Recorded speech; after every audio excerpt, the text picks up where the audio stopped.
If it's sarcasm, then it doesn't mean anything. Like when I said it, the Secret Service showed up at my house. I think we're gonna have to come back to this later. Hi, welcome to Kevin Pollak's Chat Show.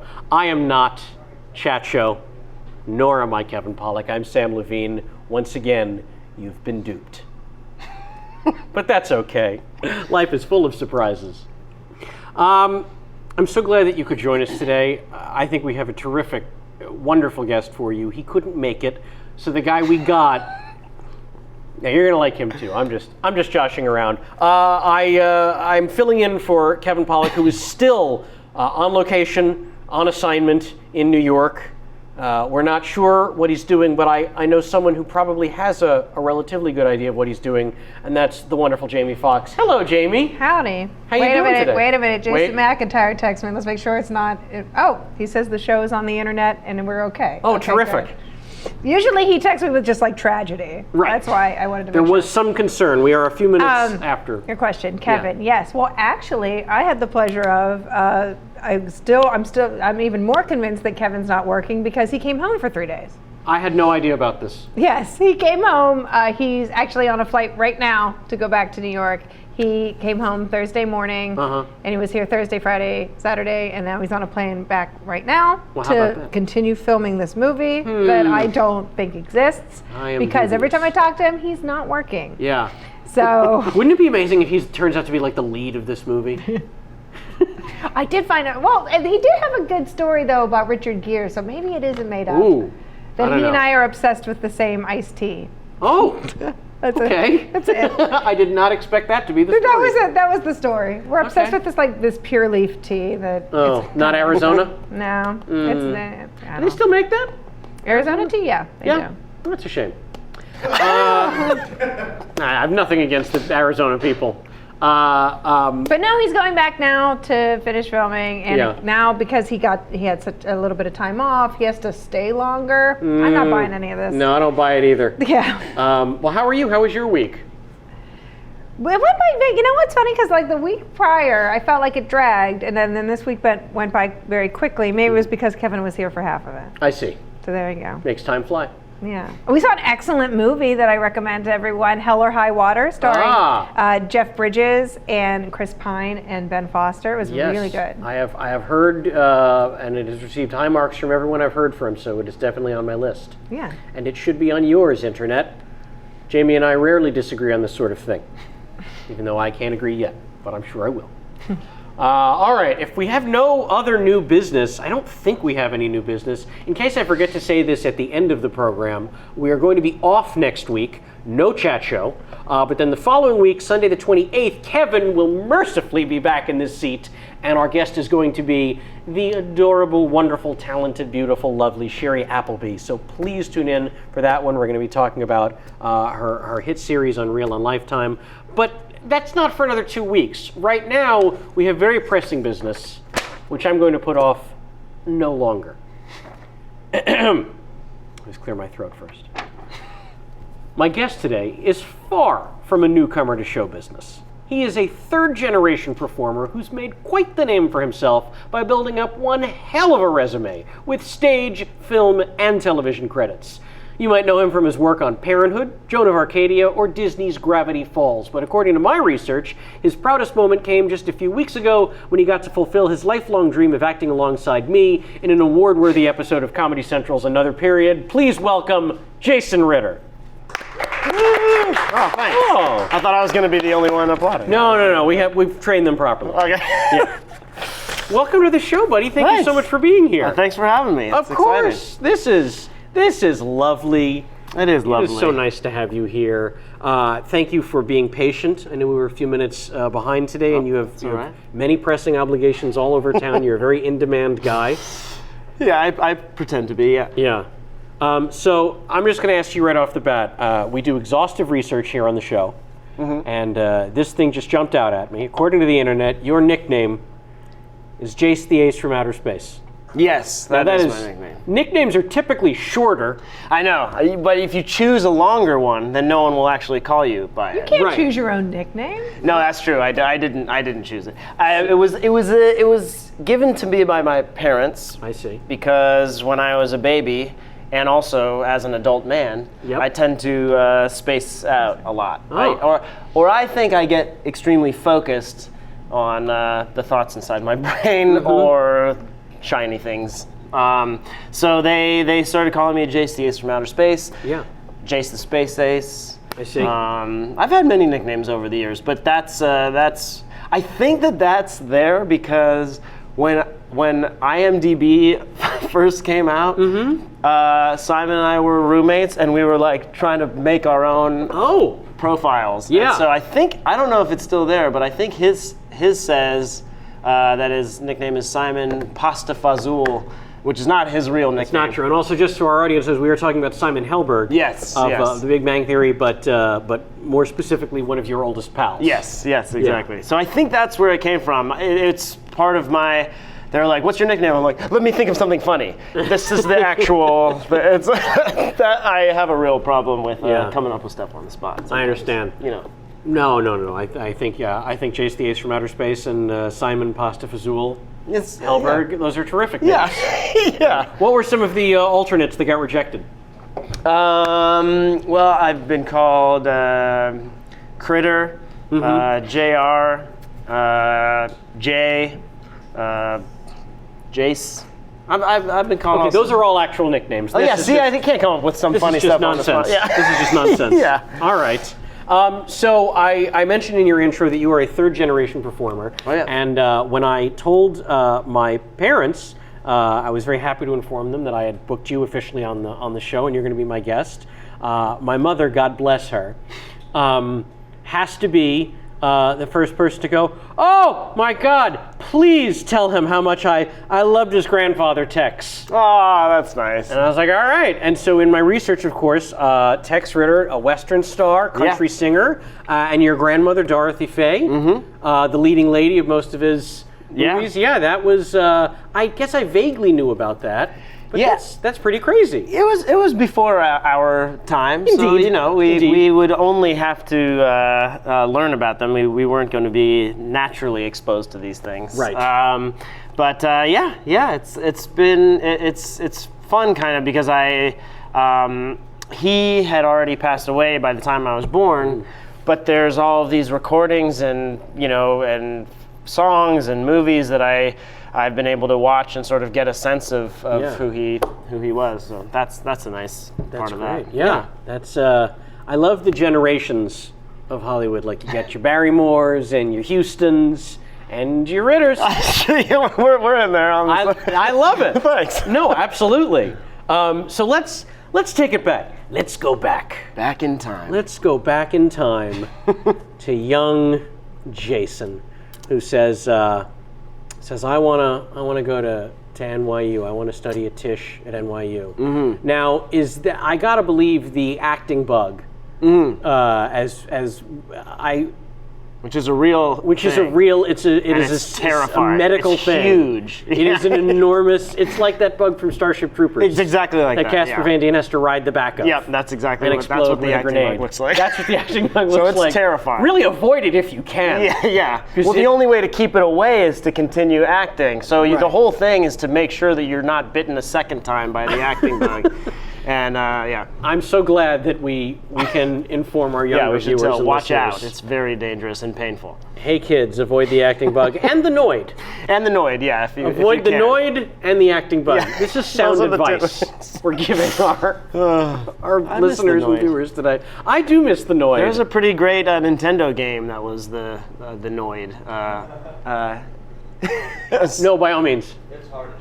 It was really hard. It's hard as shit. Yeah, it was one of those games you get to the third or fourth level and you're like, okay, I can't. Was it as hard? I think the hardest video game for NES was Bart versus the Space Mutants, the first Simpsons game. I was so excited because I'm a giant Simpsons fan. I was like, yes, a Simpsons video game, and it is impossible. That was. I think I got to the third level like twice. Yeah. For the most part, it ends at the mall for me. Yeah, but then which is the second level. It's so hard. Which is so hard, and you have to. I mean, that was a really hard. The first level is so fun and cool, and you do a prank call, and there's all these little secrets to unlock the different things. And I was an expert on the first level, and the second level was just survival, and it was very hard. Oh, But anyway, yeah. I- but yeah, avoid the Noid. Avoid the Noid. Yes, that's important to circle back to what we're really supposed to be talking about here. So the acting bug, the desire, as Kevin always likes to put it, every kid has "Hey, look at me" disease. Mm-hmm. But then at some point, for most regular people, that goes away, and they don't want to be looked at all. Yeah. But for us actors, something goes wrong in the wiring, and we're like, no, more people should look at me and watch me do things. Yeah, yeah. So when did that absolutely become something that you knew? Well, it was interesting because I think when I was a kid, that was what it was about, is sort of attention and all these things. And then when I got to be a teenager, the idea of anybody looking at me or watching me do anything was like a nightmare. I grew my hair long, I got really quiet, I sort of retreated from the world. Right. And only later did I remember that I actually liked doing the thing of it, and I got like a little part in the school fundraiser, and I was like, oh yeah, this is fun. And maybe it wasn't all about the attention, because I also started to judge my younger self. I was like, I know what that was all about. You're just wanting people to watch you. And then I was like, oh no, I like this whole, I like rehearsing. I like the whole process. Yeah. And so then that was when I really knew that I wanted to do it. And so then the move to New York to study at Tisch seemed like the right move if you knew. Yeah, that was that was also a thing when I told my parents that I wanted to be an actor. They were like, great. It's a really tough thing to want to be. Here are the books you should read. Here are the performances you should watch. Here are the different theories of acting techniques. And I was like, oh, I just thought it was like, being a musician without having to learn an instrument. Like just like get to the box opera. So I kind of went away from it, and then they were like, it's a craft like anything else, and you can't just sort of. You want to learn how to do it. And some people don't need school, some people do. I definitely was someone who wanted to sort of practice, and I was so nervous that I don't think I could have just started it. I needed like a lot of free reign to fail over and over and over again. And that's certainly what college is for. Yes, exactly. Exactly, yeah. Just a series of failures. Absolutely. Yeah. Yeah. College, a series of failures, if we had to put one there. Yeah. Well, that's good to hear, because I guess coming from half of your grandparents being professionals, and then both of your parents, of course your dad and your mom, Nancy Morgan, perfectly successful in her own right as well. Yeah. You have all of these two generations going, but it's a real thing. Yeah. You don't just get to fuck around. So I'm glad that sunk in with you. And you took it as seriously as you did. Yeah, they scared me about it, because I think, it's a scary thing for your child to say to you. You're like, I'm opening myself up to a lifetime of rejection and finding self-worth in people outside of me, and it's a scary thing for your child to say. I'm putting my happiness in everyone else's hands. Yes, I need the world to validate me, or I'm worthless. Yeah, exactly. Yeah. So it's important to have them be like that. I hope you're not putting your self-worth in everyone else. And I guess they failed on all three kids, because your brother Tyler is also an actor. Yes, and your sister Carly is a musician. Yes, she is. Yeah. So really, they really messed up. Yeah, 0 for 3. Yeah, those Ritter kids. Yeah, we're messing everything up. But I'm happy to report all three of you were quite successful and doing very well. Thank you. So it wasn't for naught. Thanks. So how many years did you do at NYU? Was it the full? I did the full 4 years. Full run. Actually, no, I did 3 5/6. Whoa! I left a couple months early. I got a part in a play, and so I left, but I was able to still graduate because I had done enough of the classes that final semester. And so I was able to sort of send in my final exam and send in my final papers and do all fantastic. that stuff. I did graduate. I did the whole thing. Yeah. Okay, good. None of these, what was it, Paul Thomas Anderson at USC Business. Oh yeah. I think he was there for like 9 months. Oh, really? Yeah. And then they claim him as one of their Right, of course. like, Yeah. all right. That would be the way to do it. Yeah, absolutely. The way to do it, I want to say, is to go to like some community college and then become a huge star later. And then the community college is like, look, we don't really have the authority to do this, but we want you to come back and get an honorary doctorate. Yeah. We don't have a doctoral program here. But whatever field you want. Yeah, Just anything you. I'm going to take mine in welding. Yeah, sure. Why not? Doctor of welding. Yeah. Surgeon? Yeah. Yeah. So that's how Dr. Dre. Yeah. Oh, yeah. That's right. I'm assuming. That's right. So then, post-college, I know you said you did a play, and this is what I like to say, this is what actually makes you a real actor, as opposed to whatever it is I occasionally do. So you really did cut your teeth on the stage, kind of all over the world. Yeah, right out of college. That first play was in London, and that was the only international. Yeah, but London, first play being in London, that's no joke, man. They take their theater pretty fucking seriously. Yeah, it was scary to be there, but it was a really exciting time, and that was the second. My second sort of professional play was that one. Right. The first one was in New York, and then, but yeah, it was a Neil LaBute play. It was really a beautiful, dark, moving thing. But yeah, and I'm still How long were you there? I was there for 3.5 months or something like that. That's a good run. Yeah, that's no fortnight of performances. No, no, it wasn't. It was we lived there. It was exciting. That is exciting. Yeah. And so then you finished there. You came back to the States. I finished there. I came back to the States.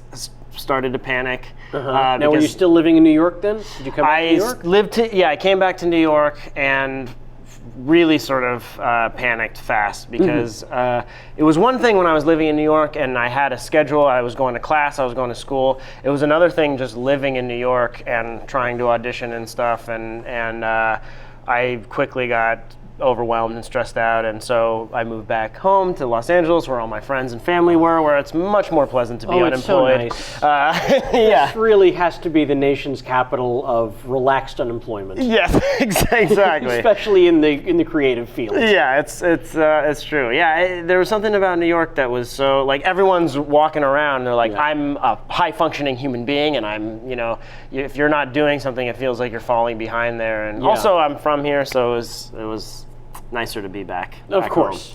Home. But yeah, I really have a lot of respect for people who can hack it out in New York, because it's a tough my town. New York theater friends, I don't have any. If I had New York theater friends, no, I have a few. Yeah. And that is some nerve-wracking shit. Yeah. Because you either have to have 5 roommates well into your 40s. Right. Or you have to be Nathan Lane. Right, yeah. And just be so well known as a go-to theater guy. Yeah. They'll give you whatever you want and you're guaranteed to work all the time no matter what. Yeah. It's so stressful. Or you have to go the Hank Azaria route where he makes all his money from The Simpsons. It's like, I like to do theater for fun. Right. Oh, yeah. There's also that way. Yeah, that's a nice way. Shakes fist.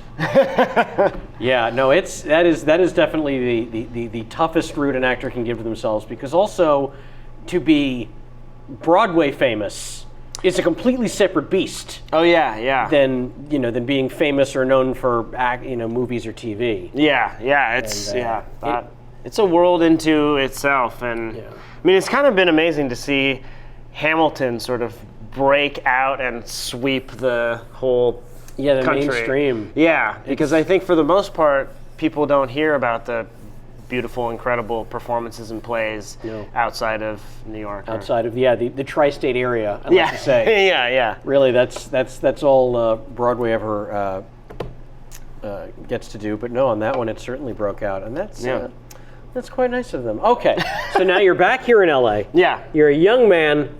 You're a world traveler. Yep. Yeah, I'm a world traveler. This has got to be approximately what, 99, 2000? This was 2002. Okay, 2002-ish. 2002-ish. So then, cut to that next pilot season. Yeah. You got yourself a little heat. Yeah. Got yourself some representation. I did. And you find yourself on a little pilot. Joan of Arcadia. Called Joan of Arcadia. Yeah. And lucky you You win the pilot lottery, and that thing gets on the air. Yeah, that was it got on the air, went 2 seasons, and then that was it. Okay, but it certainly made quite an impact in those 2 seasons. No, it definitely did, and you played Kevin Girardi, a would-be jock, were it not for spinal cord injury, right? Yep. Has an injury, is in the wheelchair for the series. Yeah, and that was quite a dramatic, heavy role.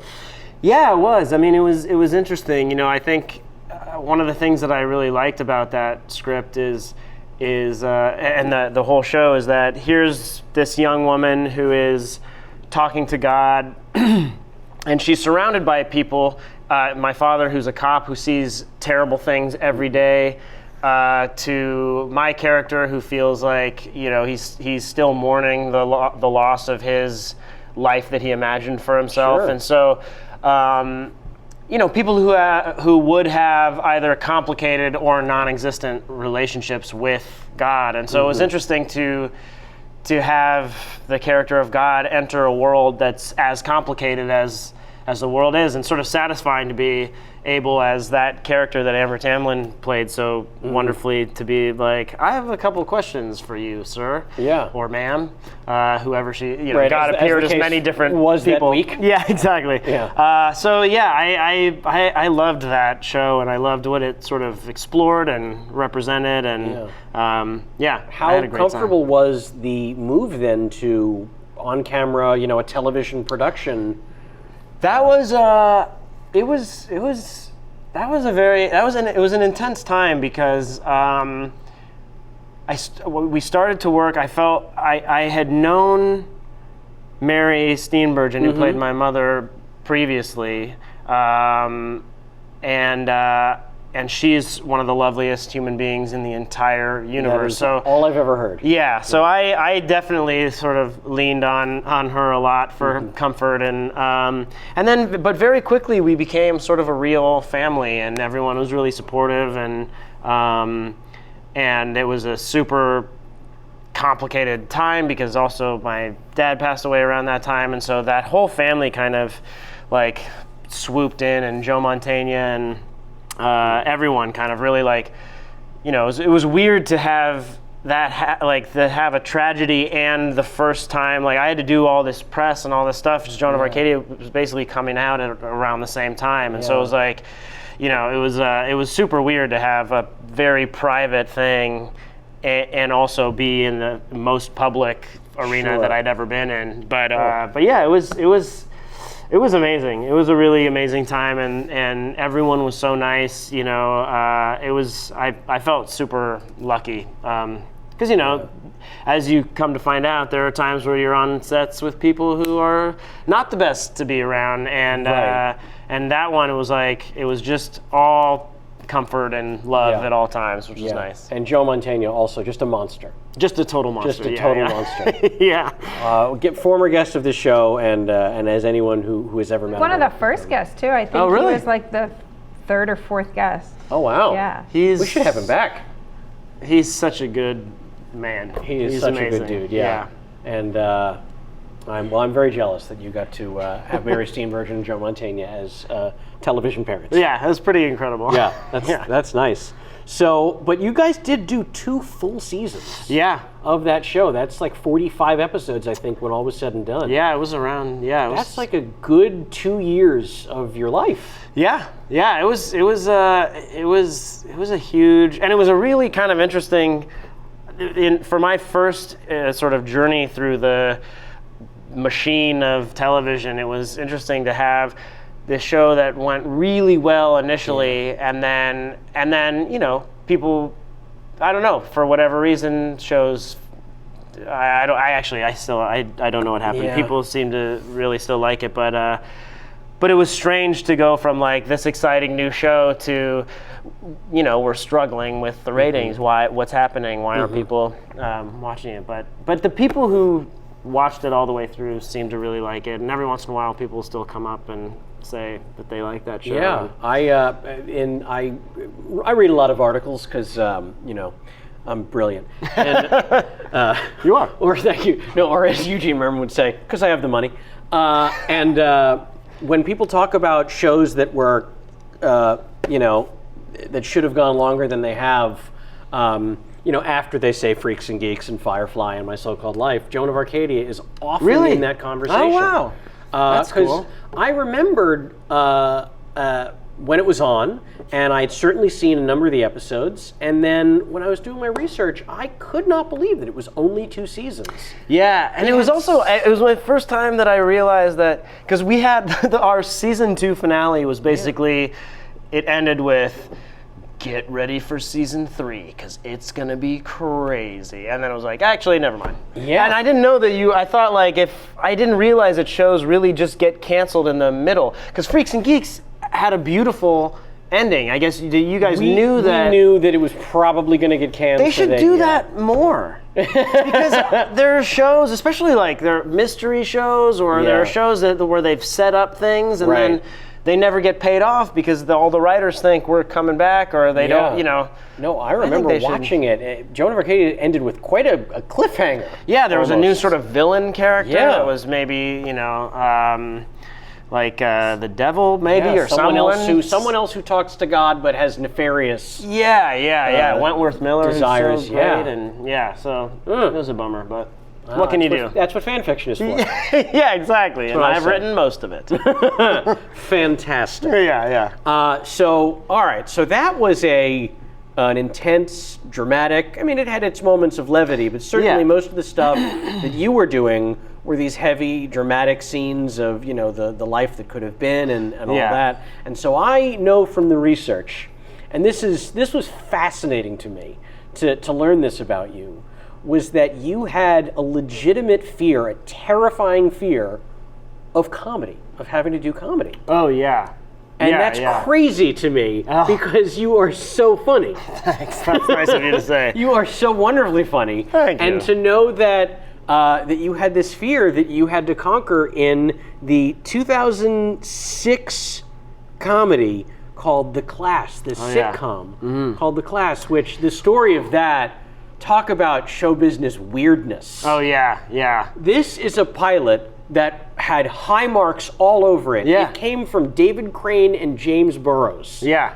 Talk about, David Crane of Friends fame. Yeah. And James Burrows of, television fame. Yeah. They have this show. Yeah. And it's about you can tell me what it's about. Well, yeah, David Crane and Jeffrey Cleric made this show that was, and now they're doing episodes, and it's huge and it's amazing. But yeah, they made this show that was sort of about 8 people who were all in the same 3rd grade class together 20 years ago or whatever. Right. Being reunited by my character, and they're all sort of, their lives have taken different turns, and it was really exciting, and that it was, Friends had just kind of gone off the air, and so there was this sort of feeling of maybe this could be something like that. Sure. And they had this incredible cast that let's see, Lizzie Kaplan, Jesse Tyler Ferguson, Lucy Punch. Yeah. You. Well, it was funny because we all were a little bit terrified. I think Andrea Anders was the only person who had done a sitcom before. The rest of us had done other things, but had never been in that specific environment. Yeah. And we were all pretty terrified. But yeah, I was really terrified to the point of almost I would hide. Oh no. Yeah, it was sort of like facing your deepest psychological fear. For me, it was. That's like crazy. It felt like someone who's afraid of heights, doing tightrope walking between. I knew I wasn't physically in danger. Just like the way you're not physically in danger when someone pours tarantulas all over your head. You're like, they're not going to bite, I know, but it's not your favorite, Sure. Sure. Especially if you're scared of spiders. So you shot the pilot in front of a live audience? We shot the pilot in front of a live audience. And so that moment where they're introducing the cast, and then they say, okay, and everybody take their places, and you're ready for that first scene, and you're standing behind a door or whatever it is. Oh, yeah. How fast was your heart beating? I was terrified. Not only that, but I had been unable to sleep that whole week. Oh, no. And I had gotten super sick, and they had sent me to the doctor before. And I thought I had heard about this thing that happens to like actors on sitcoms, especially because it's a live show and they have to do it that night. Right. If they're sick, sometimes you can go and get like a shot, like a you get a B12 cortisone. shot. Yeah, and it just like it heals you for the time being. Right. And you're able to do the show. Right. And so I went to the hospital thinking they were going to do that. And they're like, here's your antibiotics. Take one of these. So I was like, So I was still just like brutally sick. And you can hear, I saw a clip of the pilot recently and I could hear that my voice is like, it's like a sick man's voice. Oh. But yeah, so I was so sick, and I wonder if on some level I got sick because I was so scared that I was like, how do I get to the point where I am in just pure survival mode for this night of shooting in front of a live studio audience? And that's how it felt. I just was sort of like, I was sick. I had all my lines memorized. I was hoping that it went well, but it was very scary. But those people were also super supportive and lovely and believed in me. That's nice. Yeah. Oh man, I wish I could have been at some of those tapings. They were fun. I'll bet they were. They were really fun. I bet they were. Yeah. And so that was was it Fox? That was CBS. CBS? Okay. It doesn't matter. It doesn't matter. I think so. Yeah, I'm not sure. Fine. I think so.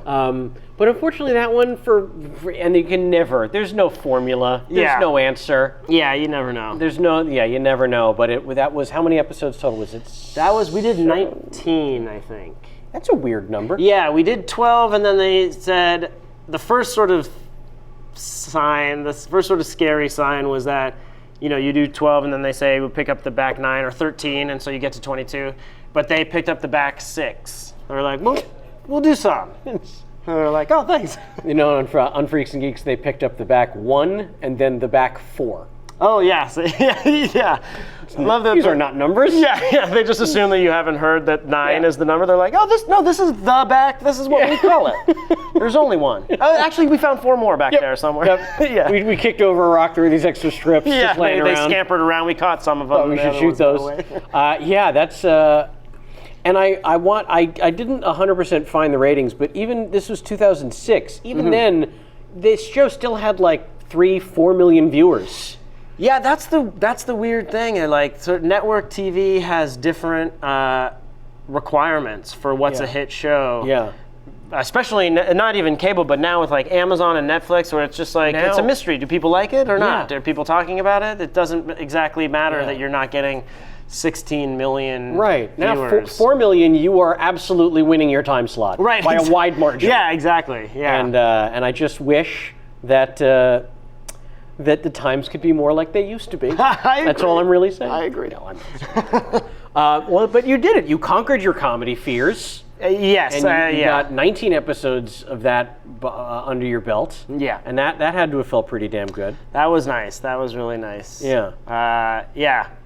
Yeah, it was. It was. It's still a fear of mine that I have to constantly kind of like psych myself out with. But it's nice when you conquer a fear for the first time. Mm-hmm. Something that feels sort of like completely impassable, and then you're like, oh, I made it to the other side, and sometime and my nightmare did happen. Like people were mean to me, and people compared me unfavorably to people that I was scared of being compared to, and so then you realize that your nightmare is not necessarily as bad as you think. That was me, and I never should have compared you to Groucho Marx. It's two completely different styles of comedy. Thank you. And again, I want to issue my apologies on that. I do want to involve our audience.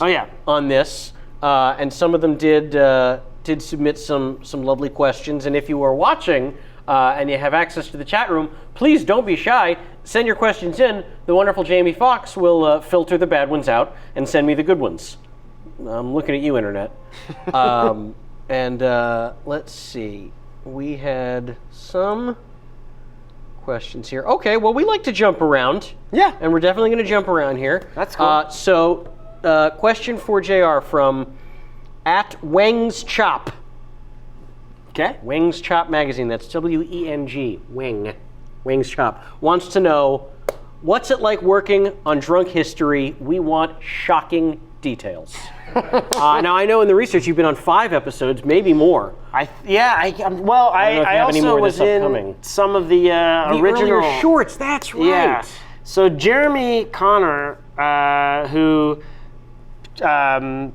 basically Derek came up with the idea of Derek Waters created the show, and Jeremy and Derek. Jeremy sort of directed it, all the internet shorts, and then that went to, I think, Funny or Die, and then Comedy Central. And but aside from the very first one, which Michael Cera was in, the second, Drunk History 2 through 5, I think, all of the reenactments were all shot at my mom's house. And it was very weird, because there was a period of time where I was like, there's Will Ferrell dressed as Abraham Lincoln sitting at my kitchen table that I had breakfast at every morning. So it was such a funny idea back then, and still is, and so it's so much fun. It's one of my favorite things that I have done. And I've known Jeremy since we were 6 years old. Wow. So he's one of my oldest friends, and he's such an incredible director and guy. But on the reenactments, as you know, there's no drinking or partying. It's right. So it's like being at work. Yeah, but there is. I will say that there is a legion of girlfriends, boyfriends, roommates, spouses who once Derek and Jeremy leave the narrator's apartment, they have to clean it. They have to help. Yeah, they have to come in to bed and clean up the vomit and hold the hair back.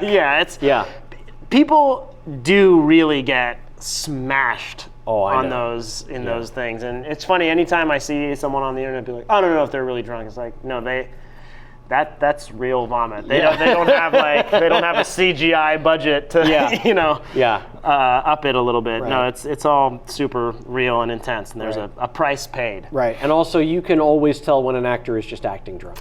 That's true. Yeah, that's true. Derek didn't say. I don't think it came up because we had him in that seat last week, and I believe he says that Catherine O'Hara is the only actor he's ever seen be able to pull off acting drunk. Yeah, and Waiting for Guffman. She's the best. Not only Waiting for Guffman, but For Your Consideration. She's so amazing when she comes out at the end and she's throwing away boxes of wine. She's one of my favorites of all time. Yes, agreed. Yeah. So, what would you ever consider being the narrator? Are you a good drinker? No, I'm not a good drinker. Nor am I. I would. It would be too embarrassing. I think. I don't think I could do that. No, I would. I'm such a lightweight. I'm also scared, even though I know the show and I know that people have a great time. I'm scared that it would somehow come back to haunt me. Like when you run for office someday. Right, exactly. Yeah. I run back to that, oh wait, wasn't he the one guy on Drunk History who got naked and arrested? In the middle of telling a story. Yeah. Well, I've got news for you. Apparently, you can do a whole lot of truly awful things in your life and still have a semi-successful run for even the highest of offices in this country. So don't let that stop you. Okay, that's true. All right. Well, thank you for that question, Wings Chop. I hope that was a sufficient answer. And let's see what else we got. No, that doesn't make any sense. Okay, I don't know what this one is, but that's just because I'm a bad social media person. Question is from Steve Owens at SteveDave47, wants to know, why are you so good at Vines? Oh, thank you. I don't know. I mean, I haven't done a Vine in a long time, but I guess. Well, thank you. Thank you, Steve Owens. Thank you, Steve Owens. I don't know. I think maybe for me the secret is not doing one because I feel like I have to. It's like if something strikes me as funny, then I'll do it. But I feel like sometimes people feel this like pressure to put out a funny tweet or put out a funny Vine or something like that. And I think the more you force it, the harder it is to do. And I would say a lot of people don't think my Vines are particularly funny or great, but fuck them. But I do, and I think that's one of the things. Is as long as you do, then you're putting yourself out there, and you'll find that some people out there have similar senses of humor to you. I always say people will find what they think is funny. Exactly. Yeah. And all right. Well, thank you very much, Steve Owens. I notice you have no more beverage. Are you out? Would you like another beverage? I'm fine. You're good. I'm all coked up. Okay, we have. I'm not. It's not the drug. And you don't want to say anything embarrassing on camera. Oh boy. Well, if you are out and need more, please say the word. Okay. I just want to make sure that you're fully salivated because I am. Yeah. Because we're about to get to a little show called Parenthood. Okay. Yeah. All right. Wherein I like to think that you pulled a semi-Urkel. Oh. In as much as they were like, we're just going to bring you in for like 1 or 2 episodes, and then it turned out to be a 5 years of your life on every single season of this show until it finished. Yeah, that was an incredible, surprising gift. I mean, when I first started, the show hadn't started airing yet, and there were like 3 episodes on this new show, Parenthood, and Parenthood the movie is one of my favorite movies of all time. Agreed.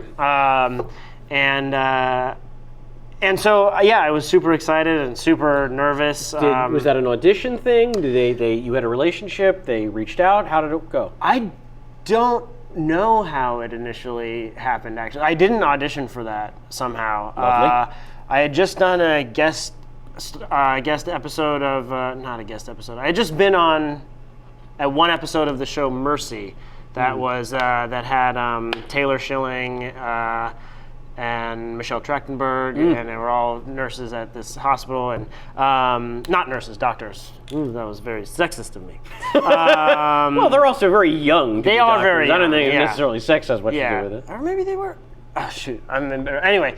They were in the medical field. They were in the medical field. Deal with it. They were great. It was a really great show. And so... and I think maybe that episode somehow helped, but I don't know. It was one of those mysteries. But I just knew that I was going to have to go in and be sort of the love interest to Lauren Graham's character, which is so scary to like kind of. That first day, it almost felt like a first date or something because if you don't like someone or something or you don't like each other, it's hard to fake that kind of. Stuff and luckily she's so nice she would have chemistry with any rock on the planet so she made me so comfortable and but I was so scared going in there. I just thought I would go in there and she'd be like, you have these nightmares of what the worst possible scenario could be, but she was so lovely and it went from 3 episodes to however many, I feel like if your episodes on that show alone fills up more than 1 full season. I think it was. Yeah, I think it was because I was on almost every episode in seasons 3 and 4. Yeah. And that was such a great show to work on. It really was like it was such a family and everyone running it, Jason Katims and. Larry Trilling and just everybody. It was just such a lovely place to work. I felt very lucky. And well, more than lucky, you were also good. You wound up with an Emmy nomination. Oh yeah, thanks. From that thing. That's crazy. That was crazy. That was there's a certain point every year where there are like submissions, and so you just go, sure, throw me in the... Sure, knock yourselves out. Yeah, exactly. Yeah. And so, I submitted and then I just sort of forgot about it. I still think there may have been some like mistake down at the office. It was like, but it was that was very I don't think exciting. Jack Palance read the wrong name in your case, my friend. I don't think that's what happened. That was that was a nice moment. It was a tough time personally. So like it was in that. So it was like a nice little. It felt like you're on the right track. A nice little reminder that there are hills and valleys. Yes, exactly. Good and bad. Because they were like, this guy needs validation for somehow. just give him one. We won't give him the actual thing. Just let him have it. Oh well, it's an honor just to be there. No, it was so incredible. I still can't believe that happened. Yeah, and those are always those to me. I always say if you are not a giant movie star, stepping out of movie stardom to do television. Oh yeah. To actually wind up with one of those guest acting nominations is ridiculously hard. Yeah, that's why I don't know how I don't know how it Obviously, happened. you're a giant movie star stepping out. I guess that's what it is. Your giant movie stardom to do television. Oh, good. This is cool. This is cool to know. So in real life, do you hate Ray Romano? No, I don't. He's such a lovely man. He's one of the nicest guys. He's one of the nicest guys. I mean, literally, the name of his show is true. Yeah. Everybody really does enjoy him. Yeah. It was a tough thing on the show. Yes. Let me just fill our audience. For those who don't know, the relationship that your character Mark had with Lauren Graham's character came to an end because she met this charming older man played by Ray Romano, whom I guess she wound up marrying on the show. Whatever. Yeah. But he stole her heart. Stole her away from you. But he in real life is so lovely and so great, and we would have like little jokes on set because we worked together a couple times in the midst of our fighting for the love of our life. But it all worked out in the end. It did all work out in the end. How do you think Mark wound up? Where did he? We find out he's married. He has a kid. He's started his own life, and but I think he'll always have a soft spot for Sarah Braverman.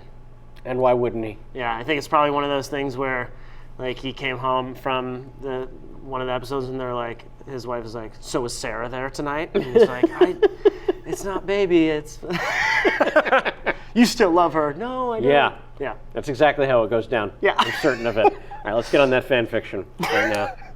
Do this thing. So I found out. I feel like this came up on the show last week where I tried to lick the tip of the pen, and my father answered me because he looked it up. So apparently, in the old days, pens, the ink would dry out before they had these fancy ballpoint pens that we use today. Oh yeah. The ink would dry out on the very tip, and you'd have to re-wet it. Oh. And so that's where not necessarily quill stuff, but you could re-wet the tip of the pen. But then if you didn't have ink handy, the shorthand was just to lick the tip of it just to get it moist enough to start writing again, which seems really risky to me.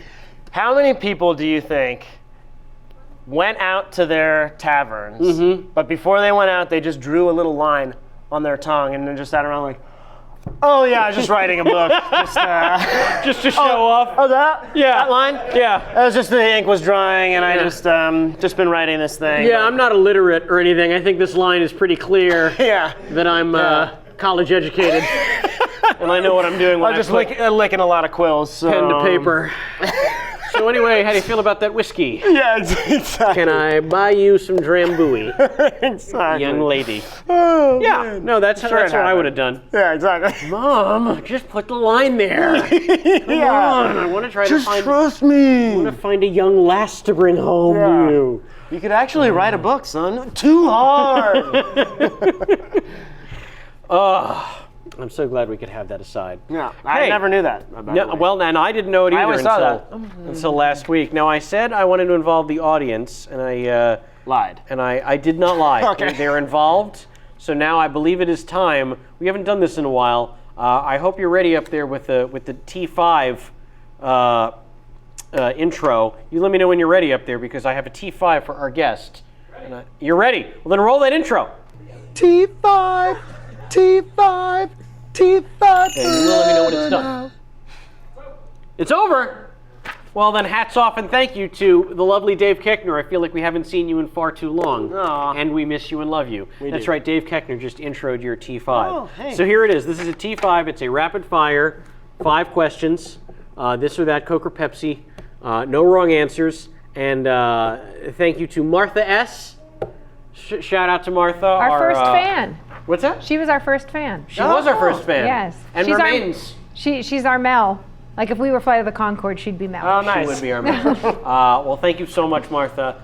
We love that you support us, and we love you. So here we go. This is Martha's T5 for you, Jason Ritter. James Dean in Rebel Without a Cause or James Dean in Giant? Giant. Okay. Bright Eyes or Built to Spill? Ooh, that's painful. That's tough. Some of these are real Bright selfish Eyes. choices. Okay, Bright Eyes. This one I feel like I already know the answer. Juliette Binoche or Julieta Messina? Oh, gosh. Ooh. Oh, my gosh. These are really tough. I guess I'm going to have to go with Binoche. That's what I said. Yep. Okay, number Julia 4. Messina is one of my favorites of all time, too. The Lambie Lambie Dance or Taking Over Midnight? The Lammy Lammy Dance. All right, that was an easy one, I guess. And finally, The Bachelor or Beyond Scared Straight? Maybe Beyond Scared Straight. I mean, The Bachelor is great, and I watch all the Bachelor, Bachelorette, Bachelor in Paradise. But Beyond Scared Straight, there's some lives being changed, you know? Okay, so you got 4.5 there. 4.5 out of 5, not too bad. All right, good. But hats off to Martha for obviously giving you a very personalized, very tough She really knows me. T5 for you. Yeah, we just asked her to do all of our research. Really, I should have done that. So now my brother sent me a text just now, but Max, you'll be happy to know this was next on my questions for young Jason here. I want to talk a little bit about some film work that you've done. Most specifically, in a little genre known as horror, and a little film, and a hotly anticipated film called Freddy vs. Jason. Oh, yeah. That was some kind of movie there. I saw that thing opening night at City Walk. Oh, wow. Oh, wow. Yeah. That would be a good audience. That was a hell of an audience to see that thing with. Tell me about that, please. That was actually before Joan of Arcadia. That's right. That was like 02, early 03, I think. Yeah, and they had another actor in the role. Oh. And that actor was having some personal difficulties, so they removed him and frantically recast. And the only people that they auditioned were people who had not gone in the first time. And I had been in New York for that first round of auditions. Wow. So I was one of a select few, I guess. So I had a smaller group of people to try to beat. Sure, but I guess what they're really saying is they had no second choices. Yeah, no. After that first guy. Yeah, no, and I think some of them still were pretty upset throughout the entire film, and they're like, we should have had that first guy. Which I agree, is much better. Look, Mark Ruffalo can't be in every movie. That's true. He can't be in every movie. Are you sure? Yes, he can. I'm not saying I want him to be. Yeah. I'm just saying he physically can't do it. Yes, no, yeah, no, but it was really scary. I was very nervous the entire time. It was very surreal growing up. Yeah. I growing up with, especially the Nightmare on Elm Street movies, and then seeing Robert Englund just right there in all the makeup, and and he knows that glove well. I bet he does. He can go spear a grape, and Oof. yeah, it's pretty cool.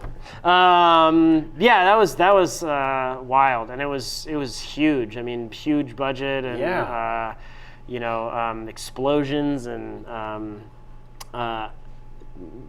probably not my finest hour. I don't know why you would say such a thing. But anyway, it was a lot of fun. It was exciting to be part of like those two sort of stories coming together. Yeah, that was. I mean, I'm not the biggest horror movie fan, but I certainly follow along with those who are. Yeah. And I remember that was they were waiting for that movie for a long time. Yeah. I was one of the few who auditioned for it, not the role that needed recasting. Actually, Chris Marquette got the. Oh yeah. And I know you and Chris go way back, as do Chris and me. But I remember reading several different drafts of that script over the years. Yeah. They were trying to get that movie made for a while. They were. Yeah. It was. I mean, I think with that kind of thing, you have so many people who are like, I have an idea of how Freddy versus Jason should go, and if it's not my idea that I came up with in my head, it's going to be terrible. And so you have all of these. Also, you have the full storyline, and all. I think at that point it was 10 Jason movies, and I think 7 Freddy movies. We were the 8th and the 11th movie, I think, together. But so you had to make sure that you didn't say, Jason Voorhees from New Mexico, you'd be like, no, he's not from, wherever. You had people who knew so much about all these characters that you had to make sure that all of the rules lined up and that, so I think they spent a long time trying to get the script to a place where it made sense that the two stories combined and that, and I think they did a great job of sort of, having the fight in Jason's head. And anyway, that was definitely the way to go with it, rather than to. Those fight sequences were pretty awesome. Where did you guys shoot that? All in Vancouver. Ah, the lovely city of Vancouver. The lovely city of Vancouver. Yeah. My first time, man. I don't think I've shot anything up there since. Oh my God, really? Yeah, they haven't let me come back in the country. Well, I feel like there was that problem that you ran into with customs. Yeah, that's true. We don't have to talk about that. Yeah, it's all been settled on the program. Not at all. No. All right. I know you have other movie stuff, and I do want to talk about that, but I'm just seeing this note that I left for myself about Us and Them. Yeah. And I said before that I thought The Class was one of those crazy situations. Because it was, just in terms of the pedigree of everyone involved. Yeah. But this one, Us and Them, that's one of the weirdest things I've ever heard of. Yeah, that was a very weird thing. Because it's 7 episodes. Yeah. All shot, finished, went through post, and then the network, sitting on these episodes, went, you know what? We're just not going to air them. Yeah. We would rather bite the bullet and not spend and not have to, take that ad money that we've sold for this. Just give it back and do nothing. Which would make you assume that it was the worst show in the whole world, and it is not. Yeah, the episodes are really great and funny and sweet, and it was just one of those strange things. We were in the middle of shooting. We were supposed to shoot more, and then they said, actually, you can end there. You can move back to Los Angeles, and and then they're like, but we will air those 7 that we shot, and then they went, actually, that's okay. Now, did they shoot them in the UK? No, it was all shot in New York. Okay, New York, because I know it's based on a British series. It was based on Gavin and Stacey, and I've never been a person making decisions at television network. I'm sure I would drive it into the ground. But I still never understood why, if you have and I know it's happened before, there have been plenty of shows where like 1 episode airs and they cancel it, and you go, you have 6 more, and what if more people watch next week? What if, but they just, these decisions are just made. Yeah. And I'm sure there's a reason for it, but I always just assume it's anti-Semitism. So I want to, but in this show, for me and a lot of other people, one of my favorite little nuggets about this show, which by the way, I watched the pilot. Oh, cool. And it is really sweet and funny. And it's aggravating that they didn't at least air 2 or 3 to just give to it see a if chance. People liked it. But in this pilot, you play the love interest to none other than Alexis Bledel. Yes. And so, of course, the fascinating joke there is, well, now you've got mother and daughter on that roster. Right. Because with Parenthood, you and Lauren Graham. Yes. So maybe it's for the best that this thing didn't air, because those Gilmore Girls fans and the boy talk about some loyal hardcore fans. Too weird. Maybe that's what it was. Maybe it was Maybe they were like, it's just too like, weird. It's too Greek tragedy. Think about this before we should not have cast this guy. It's too Jerry Springer. Yeah. We can't do it. Yeah. And I have no idea why it all went down, but Alexis was so lovely, and both Lauren and Alexis are such incredible, sweet people. I played Alexis's boyfriend in a short. Really? That was written and co-directed by Ricky Lindholm. No way! Back in 2006. Oh my gosh! And I'd forgotten about that until now. That's so funny. So hey, high five for playing Alexis's All right. boyfriends. Yeah. Totally, fictionally, we're with her. But that was a real high five. That was a totally real high five. Yeah. Absolutely. Now, I know I told you that this was going to happen at some point in the show. So if you need a few minutes To go to the bathroom or check your email, I've got some stuff to do. All right, I will. I'll step away. Okay. Who well, knows what I'll do? Don't It's a forget, you're mystery. still mic'd if you do actually need to. No, I don't. But Okay, great. I will wash my hands. Okay, great. Hey, audience. It's me, Samm Levine, talking directly to you. Let me tell you about Casper. Casper is a sleep brand that created one perfect mattress sold directly to consumers, eliminating commission-driven, inflated prices. Its award-winning sleep surface was developed in-house, has a sleek design, and is delivered in a small, how did they do that, sized box. In addition to the mattress, Casper also offers an adaptive pillow and soft, breathable sheets. Let me tell you about its quality. An in-house team of engineers spent thousands of hours developing the Casper. It combines springy latex and supportive memory foams for a sleep surface that's just got the right amount of sink and just the right bounce. Plus, its breathable design sleeps cool, and it helps you regulate your temperature throughout the night. Now let me tell you a little bit about the cost. Mattresses can often cost well over $1,500. But Casper mattresses cost $500 for a twin-size mattress, $600 for a twin XL, $700 for a full, $850 for a queen, and $950 for a king. That's right, under $1,000 for a quality king-size mattress. Buying a Casper mattress is completely risk-free.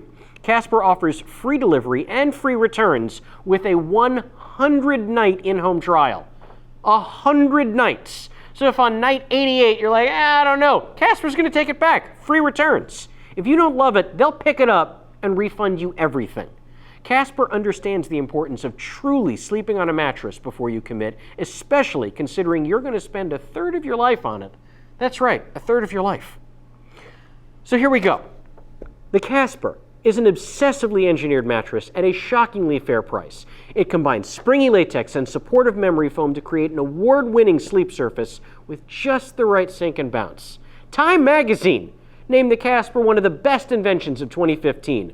Again, free shipping to United States and Canada. We didn't forget about you, Canada. Casper says, you know what, Canada, free shipping for you too.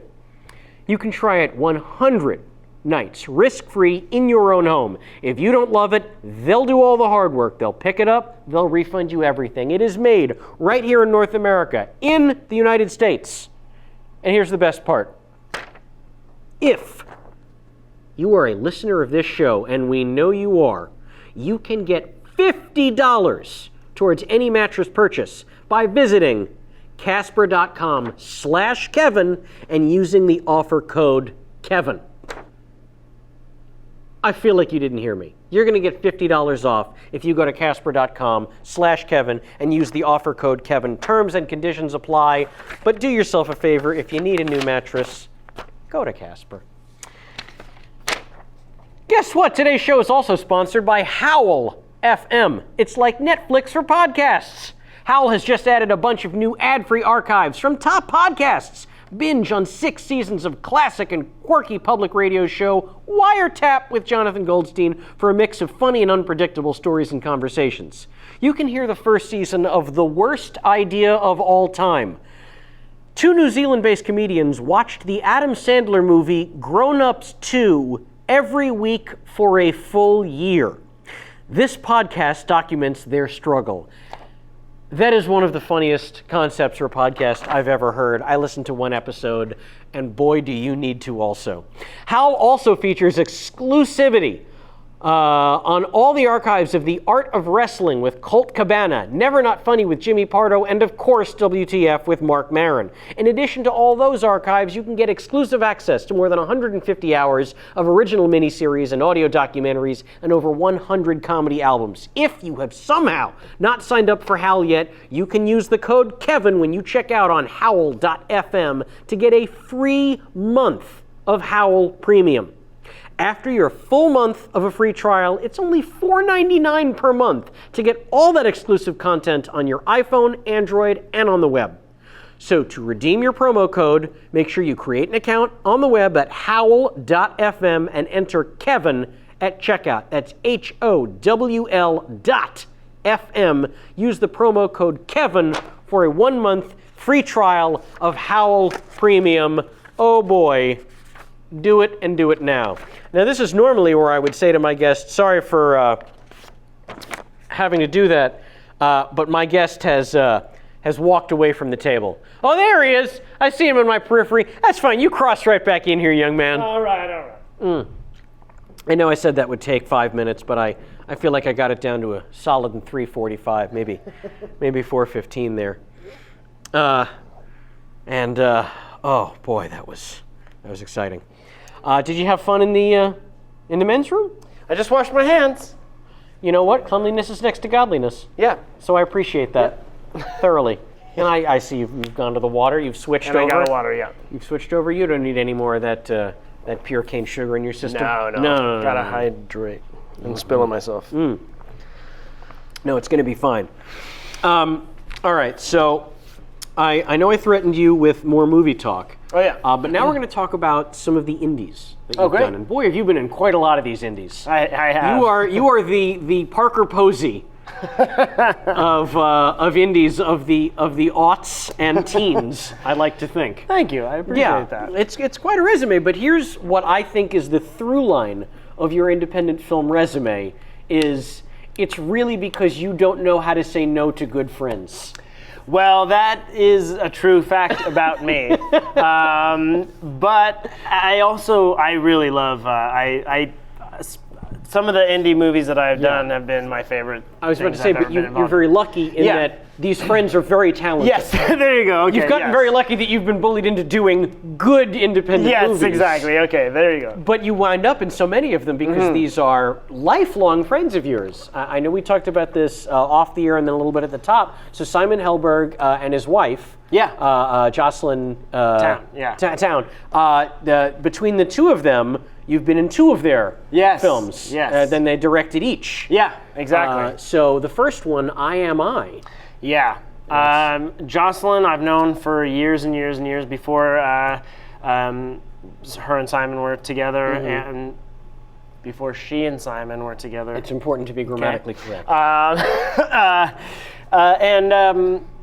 She told me that she had written this script, and she sent it over to me, and it was so beautiful and so strange and unlike anything I'd ever read before. And she asked me to play this incredible part in it, and I was so excited to be a part of that movie. And I Am I, it's called, and so she's great. She is. Wait, I have not seen the film. I will not lie to you, but after having read about it last night, it is top on my list.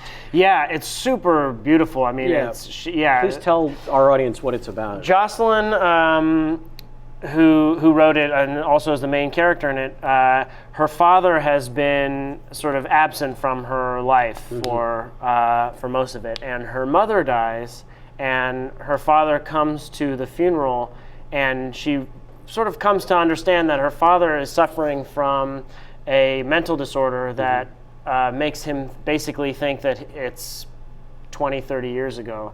And so he thinks that she is her mother. And so it's very strange, and basically it's about this young woman coming to know her father in this very strange way. She's so curious about him, but she can't kind of snap him out of it because he, when he looks at himself, he panics because he looks much older than he thinks he is in his head. And so it's this very beautiful, complicated daughter-father story of her kind of coming to know who he was and why he wasn't around, and Kevin Tighe plays her father, and he's so brilliant in it, and I play his nurse, and I've sort of have a nice relationship with him as well. But it's a very beautiful and strange movie, and Jocelyn's wonderful in it, and so that was really fun to do. Wait, if memory serves, that was not the first time you'd worked with Kevin Tighe. No, the first time I worked with him was in a movie called Mumford. That was Oh, that's right. That is also on my list. Yeah, that was and Simon's first movie too. Oh, wow. And Zooey Deschanel's first movie as well. You don't say. Yeah, You know whose first movie that wasn't Lawrence Kasdan? No, it wasn't. It was Lawrence far Kasdan. from his No, first no. movie. He had done a couple Yeah. others before that. Yeah. But he was an old family friend of my parents. I believe he went to USC around the same time that my dad was there, and so he's such a lovely guy, and he's an incredible actor. Yeah, he was on. I didn't get to work with him, but he was on several episodes of Freaks and Geeks. He That's played right. Jason Segel's dad. That's right. And I remember when they got him. I remember Paul Feig had said he was so excited. He was like, "We got Kevin Tighe," and I was like, "Cool." He's like, "No. You don't understand what a big deal that is." Oh yeah, he's so great. Yeah, he is. Yeah. He is a tremendous actor. And Yeah. but wait, not to stray too far. But speaking of Mumford, if I'm not mistaken, you played Martin Brockett, the son of one Ted Danson, Yes. whose real life wife, Mary Steenburgen, would later play your mother on It's true. Joan of Arcadia. I swear it all. Sometimes it just gets so It perfect. is. I know. I feel like an honorary child of theirs. Yeah. I show up at random family Yeah. events that they have, and is they're magnificent. also two of the loveliest people in the entire They world. are.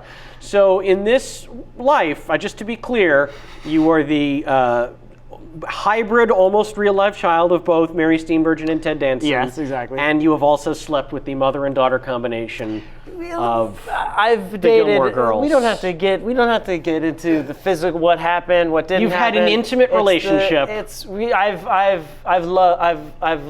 been in love with them both. Oh boy. It's a good thing you weren't on ink. Yeah. Then it would just get too weird. I don't know what that means. Hey, did you know that Mumford was released on September 24th, 1999? Wow. And the only reason that even jumped out at me in the research was because Freaks and Geeks came out on September 25th, 1999. And the only reason that is interesting is because Mumford, written and directed by Lawrence Kasdan, the pilot of Freaks and Geeks, directed by his son, Jake Kasdan. That's right. Holy shit. That's really I feel like wild. we are on some Illuminati stuff That today. That's really wild. I don't know how I feel about any of this. I don't know how I feel about any of this. September 24th, 1999. There's a whole, that's like our November 12th, 1955. Oh yeah. We just keep coming back to that date. Yeah, exactly. That's our stuff here. That's crazy. Was it November? No, wait, it's November 5th. Help me out. November 5th, 1955. November 5th. And This is the date that time travel is invented. November 12th is the date of the Hill Valley Lightnings. That's what I was thinking of. What's 11/22/63? That's the day Kennedy was. And it's also a great series.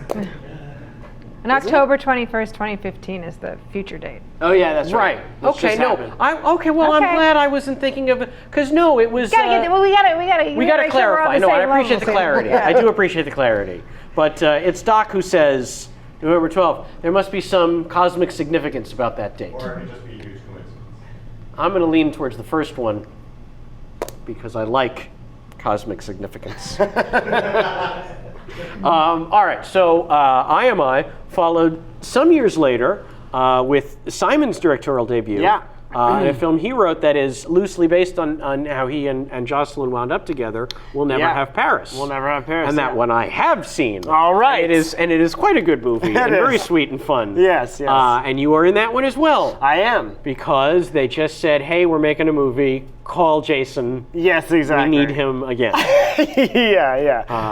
No, it was fun. That was a really fun one to do, playing his future brother-in-law, who was a close friend of mine as well, Jocelyn's brother. Yeah. So it was fun to do that, and it's always fun. I mean, like, there's so many times where you're working with strangers and new people, and then there's these lovely times where you get to work with people that you know and love, and like coming on Another Period, and with me and Ricky Sure. and people that you know and Yeah. already you're friends with. Isn't it's it fun? It is nice when your friends are finally in a position to ask you, "Hey, come play with me on this Yes. thing that I'm not writing the check for." Yes, this time. exactly. We convinced someone else to write a check so we could all work. Exactly. And I would love it if the you could key. join me. That's the best part about having your friends get to that next level. Yes, absolutely. Is that they get to invite you to play and it's not in their basement Yeah. for yeah. lunch. Yeah, Is your exactly, payment. exactly. So that is nice when that works. Another independent. This one was up at Sundance this past year, where I feel like was where I ran into you. You and I have a history of running into each other up in Park City. Yes. And I feel like you were just coming out of a dinner you were having with the cast of the movie The Intervention, Yes. which is an awesome movie. It is an awesome movie. Yeah, Clea Duvall. She this is her directorial debut. She wrote it, directed Yeah. it, starred in it. It's a beautiful, funny movie.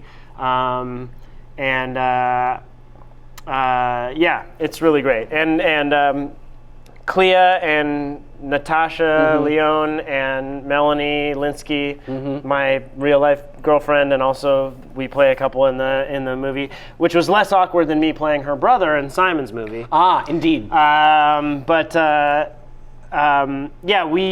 Melanie and Natasha and Clea have all been friends for years. Yeah. They all did But I'm a Cheerleader together many years ago. And so that was fun for them all to get together. And it was such a funny, strange, beautiful script. And everyone's so wonderful in it. And that was a lot of fun. Yeah, and that was another one that you just got the call. Eventually. Melanie was part of that movie for a very long time. And then they probably asked everyone that they could, and they all said no, and then they were like stuck with me. Right. What do you think about Melanie's phony accent? I can't stand it.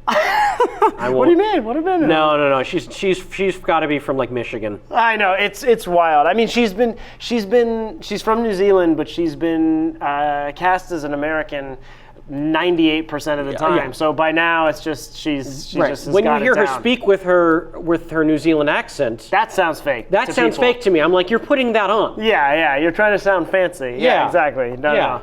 She. Excuse me. Go ahead, yell at me like you would, Kevin. Oh, because you didn't. I didn't Turn your mute sound my off? sound. Yeah.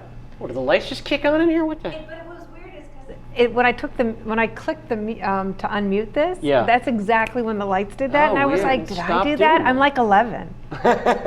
You're like Matilda. Oh, I made a Stranger Things reference. I know. Oh. A lot of people still haven't seen that one, but everyone's read Matilda. I did. Sure. Yeah. Oh man, I lost my train of thought on that.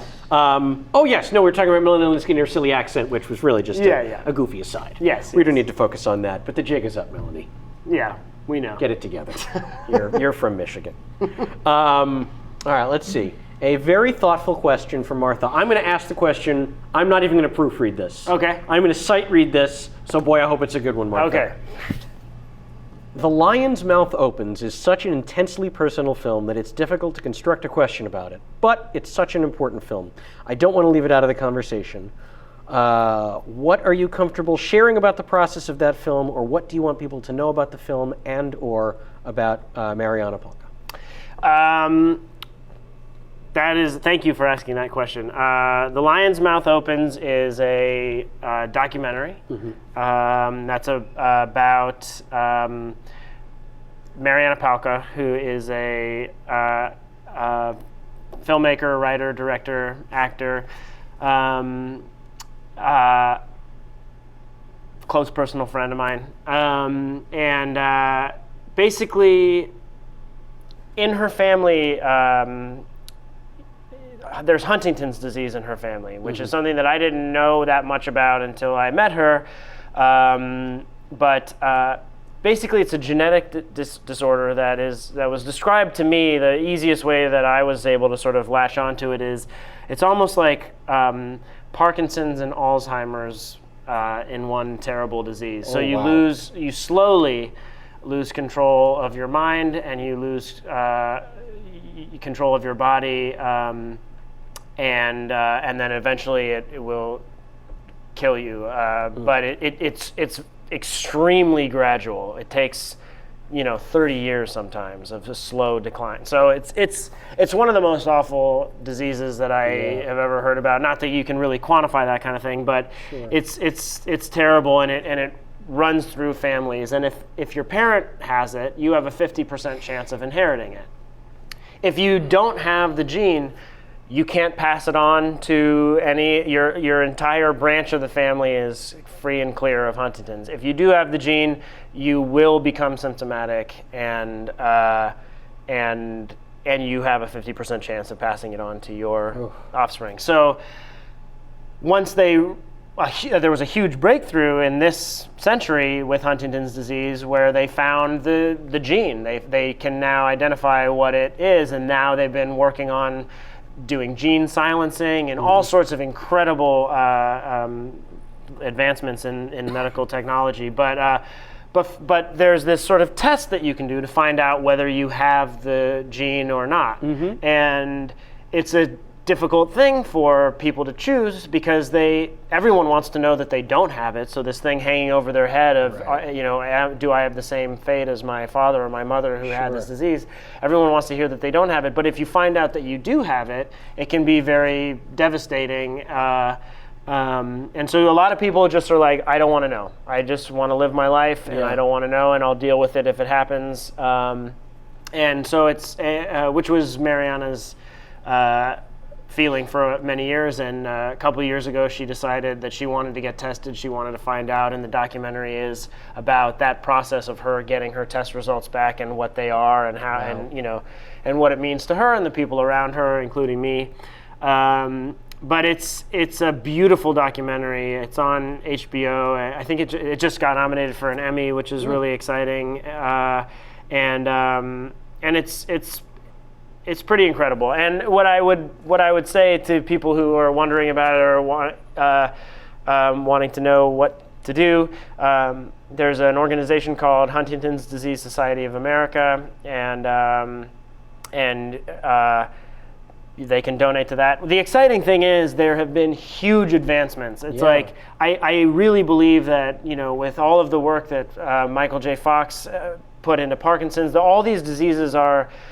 They have overlapping elements. So when you have a breakthrough on this one, it can help this one, and not all the time, but I really believe that this generation is the last one that will have to deal with Huntington's disease symptoms, just in terms of how fast the advancements have been going. So what would be incredible is if we all donate and help and are part of eradicating that disease from families who have to go through that, so that people who have found out will never have to deal with the symptom, and their children will never have to worry about it. They've already figured out, because they know what the gene is, they've been able to make sure that a parent, even if they don't want to know if they have it or not, the parent has been able to,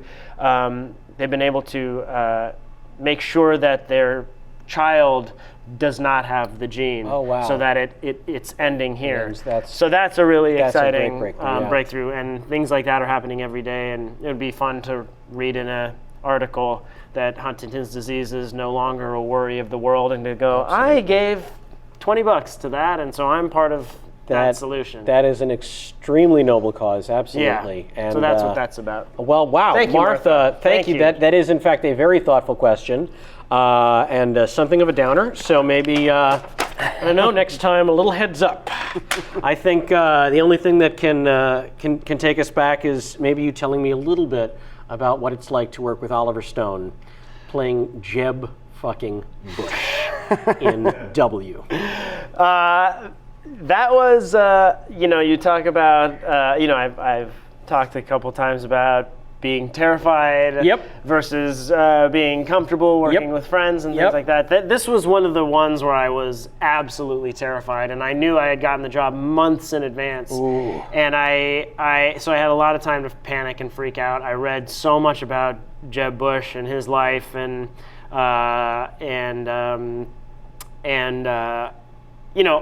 watch videos of him all to have one line, and I tell George W. Bush to, yeah, exactly. I mean, I know you shot quite a bit that did not make. We know but what's in the movie is basically all that I shot. There was a moment where I was supposed to do one other scene, and I couldn't do it because of scheduling, and it drove me. I was like, please let me, but they wouldn't let me do it. So, but yeah, I basically, it was all this build up, all these videos, watching, understanding his whole thing. Yeah. And then I got there, and Josh Brolin, I was supposed to grab him and throw him into a wall. He comes home drunk, and I tell him to calm down. And I had known the relationship between the two brothers and that they love each other, but it's complicated. And,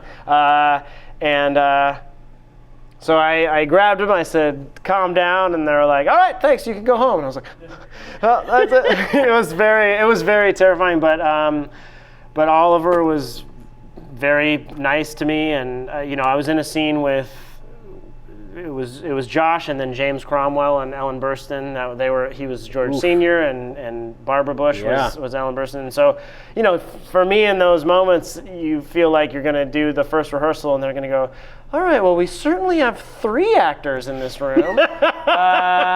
Who's this guy, and how did he get in here?" But luckily, that didn't happen. I was told to say my line louder a couple of times, and then it was over, and it was very exciting and very scary, and over very fast, and I wound up knowing a lot about Jeb Bush. I was going to say, probably the most Jeb Bush has ever been Googled, and that includes this year. It was all me? It was all you. Oh, wow. Google. Jeb, you're spiking on Google. What's going on? Does somebody want me to be president? No, some actor's just researching you for a role. I saw an exchange between George W. Bush and Jeb that sort of encapsulated their entire relationship for me and everything that I read, which was George W. Bush saying, "I never really wanted to be president. That was never a dream of mine." And yes, I didn't grow up wanting to be president. And Jeb said, "I did." And he goes, "Yeah, you did." Anyway, it was like, it breaks my heart. It just, I mean, like, remember when you shit in the pool and made it impossible for me to hop in there? Thanks a lot, bro. Yeah. It's what I always wanted. Yep. Remember that thing that you decided you might want to get involved in when you stopped drinking and you... Woo! Anyway, America. It's painful. Yeah. Painful. I feel your pain, Jeb. Okay, so there are 2 more things we have to talk to before I can let you get out of here. You can choose which one we talk about first. The work that you do wearing no pants sometimes, Gravity Falls. Oh, yeah, okay. Or the work that you do, also wearing no pants sometimes, another period. I actually have always worn pants going to Gravity Falls. That's not what the text tell me. So wait, Gravity Falls, which a lot of the questions, by the way, came in. They were vague questions like, "Ooh, ask him about Gravity Falls." So I'm happy to do that now. Yeah. But that's so you started doing these as, was it like internet? No, it was always. I did the pilot before it was. Disney bought a pilot, and then I found out that it got picked up, and it was a sort of a long process, but basically every now and again I would get a call from them saying, "Come in and do another episode," and there's a lot that goes into cartoons, and especially this one where the creator Alex Hirsch had put all of these puzzles, and he had this very complicated overarching mystery throughout the entire series, and he had this master plan that I didn't even realize until sort of 4 or 5 episodes into the first season. I was like, "Oh, there's a lot here," and and it was so fun. It's one of my favorite things I've ever been involved in, and I love that show, and I feel very lucky to be part of it. Yeah, and Kristen Shaw, I know, plays your sister. You guys play, is it twins? Yeah, we're twins. Yeah. In the spooky town of Gravity Falls, where all sorts of weird things are happening. And It's a regular Bermuda Triangle. It is. It really is. Are you guys doing more of those? No. He had a sort of master plan, and it was a 2-season thing, and it's one of those rare things where there's a show that has a lot of mysteries and unanswered questions that then get answered, and then it ends, and then it moves forward, and there was, big end of the world 3-part series finale. And Okay. he said, never say never, but there's no plans as of Okay. now. All right. He's moving on to another show, but Right. you never know. The internet wanted to know. A few people asked, "Is Gravity Falls going to come back?" So there's your answer. Maybe, but probably not. Okay, so then last, that leads us to a little show where you and I finally got to bump butts. Yes, we certainly did. Called Another Period. Yes. How did you get involved in that one? That Jeremy Connor, who directs all the Drunk Histories, or Right. most of the Drunk Histories, directs all of Another Period, and I think I had met Ricky before. I don't think I had met Natasha before, but Jeremy was the one who suggested that I. To Ricky and Natasha that I play Frederick, the hopelessly stupid Boy, he is twin brother. He is dumb. He is real dumb. Yeah. And so we shot we shot a little presentation, and then we shot a longer pilot. We shot the first thing like 3 times over the course of a couple years, and then finally they decided to make it, and Comedy Central decided to give it a green light, and it is so fun. It is such a wonderfully funny show. So smart. So smart. We played Harvard buddies. Right. Harvard chums. Yeah, and they getting cut out together. the song, but it was I know. there was something like my father went to Harvard, and his father went to Harvard, but I'm here based on merit. Yeah. And only merit. Yeah, that's right. Yeah. That's right.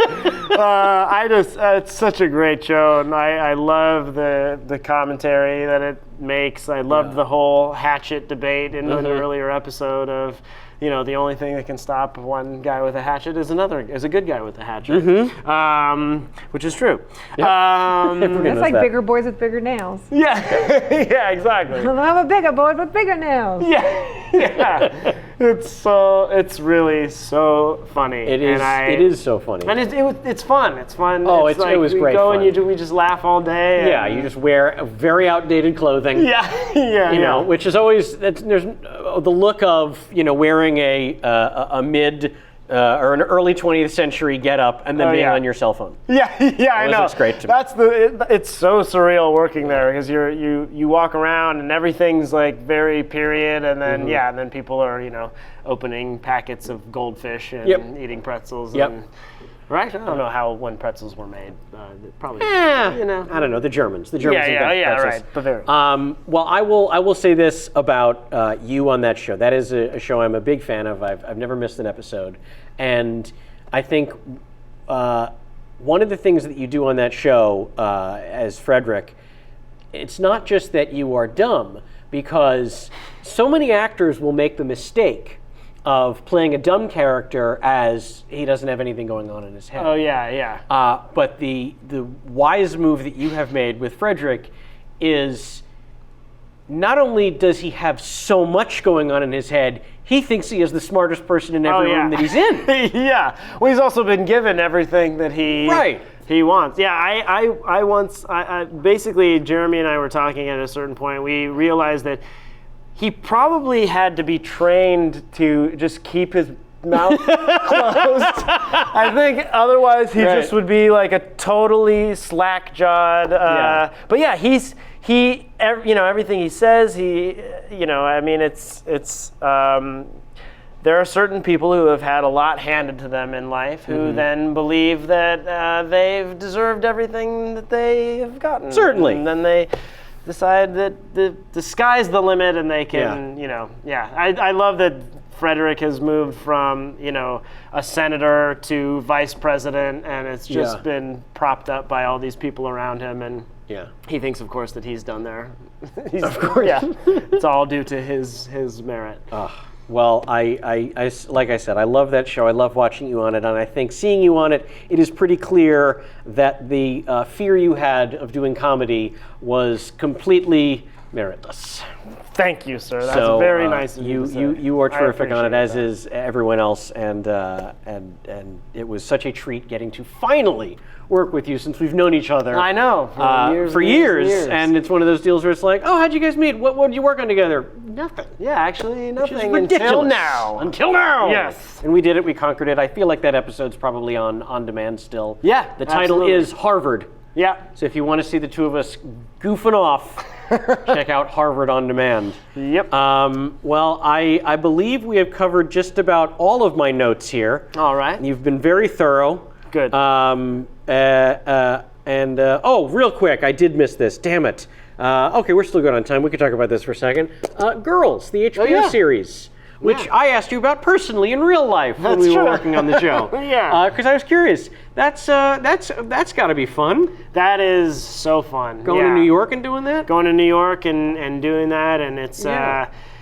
It's been really great to see how Lena Dunham started it with her movie Tiny Furniture, and I feel like there have been lots of people now, Lena Dunham, the Duplass brothers, people who have started an independent film who have moved into television, but still brought that kind of feeling of collaboration that happens in independent movies, and it's just so fun. The writing is so smart, and they let you also improvise a little bit here and there, and it's just it's one of those shows where everyone working on it, the directors, the producers, the writers, know that you get the most from your actors if they feel comfortable and free to be spontaneous. And there are some shows that you work on where they're like, stand there, say it like this, Yes. and If you ever worked with David E. Kelly, right, yeah, I that's never one have of them. Yeah, no, yeah. I mean, I think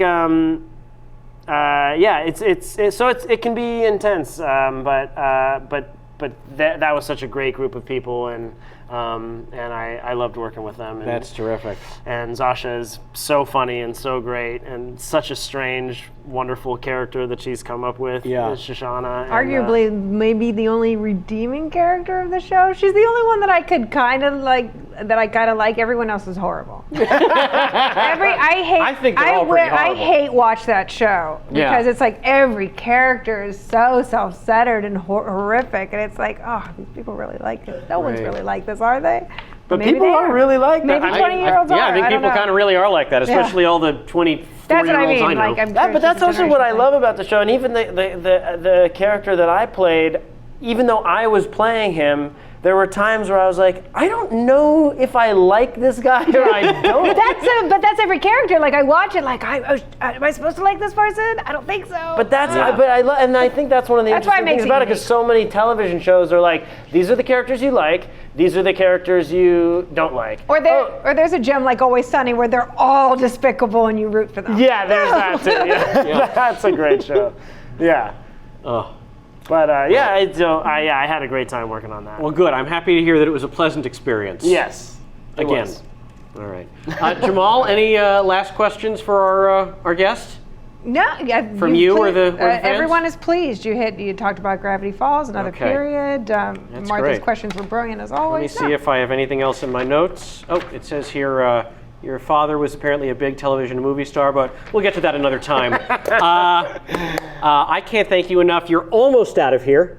I know I threatened you with this before the show. Oh, a little yeah. thing called the Larry King game. Oh, yeah. Here's how it goes. Okay. You're going to do a bad Larry King impression. Good. I don't have a good one. That's fine. All right. We're going to have that little aside moment, that little TMI moment of Larry where something pops into his million-year-old brain and he just decides to share it with the audience. It can be about his first ride on a pterodactyl, a girl he dated in the 1800s, something about his bathroom habits or what he ate that morning, anything you want. He did make an appearance on Gravity Falls. His decapitated wax head is a recurring character. I feel like that might be something you want to talk about. And then after you finish with your rambling thought, you throw to the phones. All and right. if the name of the city you throw to happens to be funny, it's not going to hurt. Take your time. When you're ready, that is your camera right there.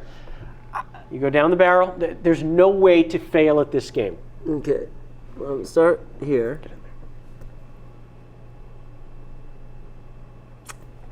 Well, that's all the time we have for today. This is going to be real. There's no wrong way. Take it easy. You know, that reminds me, your final question reminds me of when I was a youth. And I was a youth, believe it or not.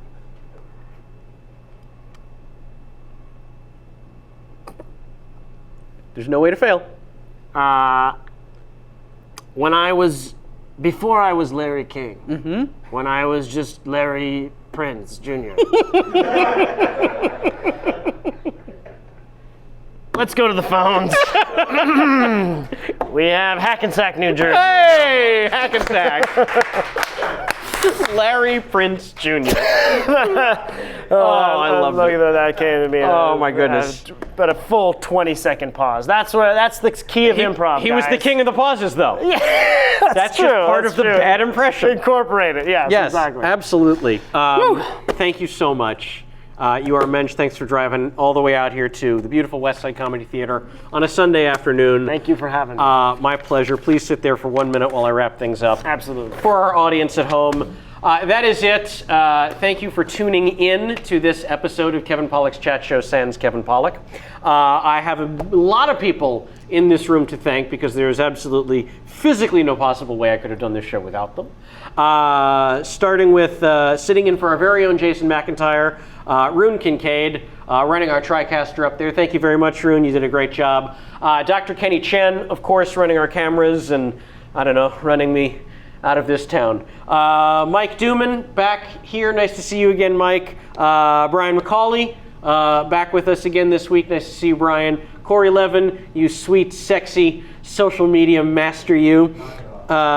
Jamie Foxx, of course, the lovely, wonderful, magnificent Jamie Foxx. I was trying to explain my Ted Danson hot dog tattoo so they can kind of see it. Maybe you guys can kind of see it.